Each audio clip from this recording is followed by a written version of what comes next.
उत्तराखंड की राजधानी देहरादून में कारगिल दिवस पर शौर्य सम्मान दिवस का आयोजन किया गया, जिसमें कई बड़ी हस्तियां शामिल हुई। बता दें, इस दौरान शहीदों को नमन किया गया और विजय गाथा देखने को मिली। मुख्यमंत्री पुष्कर सिंह धामी ने गांधी पार्क स्थित शहीद स्मारक पहुंचकर कारगिल युद्ध के अमर शहीदों को श्रद्धांजलि दी। इस दौरान उन्होंने उनके बलिदानों को भी याद किया।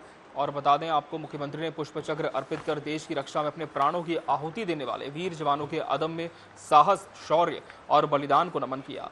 कार्यक्रम में पूर्व सैनिकों, शहीदों के परिजनों और बड़ी संख्या में आम नागरिकों की मौजूदगी रही। मुख्यमंत्री धामी ने कहा कि कारगिल के वीरों का बलिदान देश की अमर गाथा है, जिसे देश कभी भुलाया नहीं जा सकता।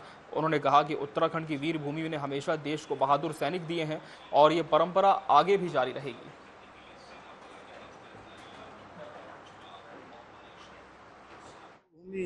उत्तराखंड ये वीर भूमि भी है, जहाँ से इतनी बड़ी संख्या में, चाहे देश आज़ादी से पहले पहला विश्व युद्ध हो, दूसरा विश्व युद्ध हो, या देश की आज़ादी के बाद जो भी युद्ध हुआ हो, यहाँ के वीर सैनिकों ने हमेशा भारत माता की रक्षा के लिए बढ़ चढ़कर भाग लिया है। इसलिए यहाँ सैनिकों के कल्याण के लिए हमारे प्रधानमंत्री आदरणीय मोदी जी के नेतृत्व में जिस प्रकार से काम हो रहा है वो अभूतपूर्व है।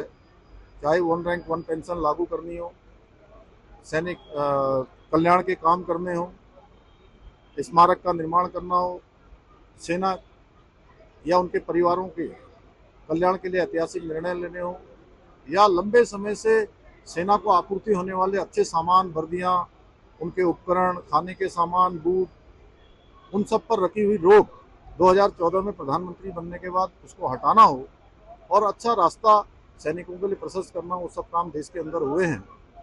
और उत्तराखंड के अंदर हम सैनिकों के कल्याण के लिए, उनके परिवारों के कल्याण के लिए प्रतिबद्ध हैं।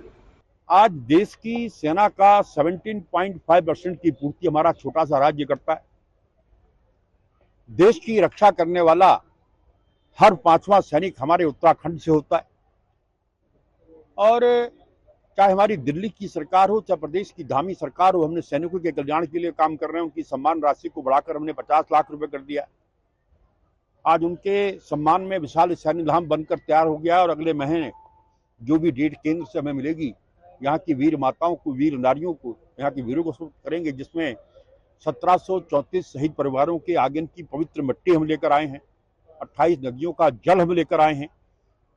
जब हमारे जवान ज्योति के नीचे हम उसको प्रतिस्थापित कर रहे थे तो एक बहन मुझसे चिपक कर रोने लगी कि हमें कभी नहीं सोचा था कि हमारे भाई को इतना सम्मान मिलेगा। ये काम हमारी सरकार कर रही है।